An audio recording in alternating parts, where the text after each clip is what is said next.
বিশ্বনাথ আৰক্ষীৰ অভিযানত কুকুৰাঝাৰৰ পৰা 3 কিশোৰক উদ্ধাৰ কৰি চঞ্জাই দিয়ে পৰিয়ালক। বিশ্বনাথ সদৰ থানাৰ ভাৰপ্ৰাপ্ত আৰক্ষী বিষয়া পৱন গায়নৰ নেতৃত্বত কুকুৰাঝাৰৰ পৰা 3জন কিশোৰক উদ্ধাৰ কৰি ইতিমধ্যে বিশ্বনাথলৈ অনা হৈছে। জানিব পৰা মতে যোৱা দেওবাৰে অসম অৰুণাচল সীমান্তৱৰ্তী তিনিখুটিৰ ফুলবাৰী গাঁৱৰ পৰা সন্ধ্যা 3জন কিশোৰ ঘৰৰ পৰা নিৰুদ্দেশ হোৱা সন্দৰ্ভত সদৰ আৰক্ষী থানাত গোচৰ দিছিল পৰিয়ালৰ লোকে। তাৰ পিছতে ভাৰপ্ৰাপ্ত আৰক্ষী বিষয়া পৱন গায়নে এই ঘটনা সন্দৰ্ভত তদন্ত আৰম্ভ কৰে।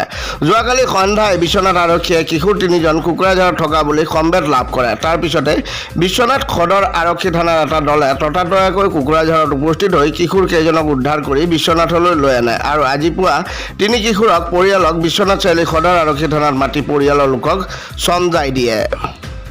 সেইটোৱে ক'ব খোজো, বহুত দুখত আছিলোঁ। যেনেকুৱা শনিবাৰ দিনা ৰাতি সন্ধিয়া সময়ত মানে পোৱালিহঁতে ওলাই আহিছিলে নিজে, আমাক নজনাকৈ। আমি বহুত দুখত আছিলোঁ আৰু শনিবাৰ সন্ধিয়া ৰাতি ওলাই আহি মানে আৰু দেওবাৰত আমি বহুত বিচাৰিলোঁ, ৰাতিপুৱাতে নাই পোৱা বুলি আমি আৰক্ষীত আহিলোঁ।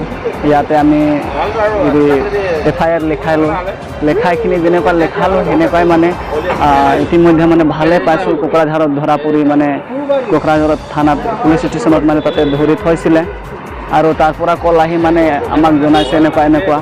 তো আমাৰ মতে আমাৰ লোকৰ লগত মানে সেইখিনিৰ আৰক্ষীহঁতে মানে কথা ক'বলৈ খুজি নাছিলে বুলি কৈছে। আপোনালোকে FIR দিছে নে নাই দিছে যদি ভাল কথা, তেওঁলোকৰ লগত যোগাযোগ কৰাই দিব।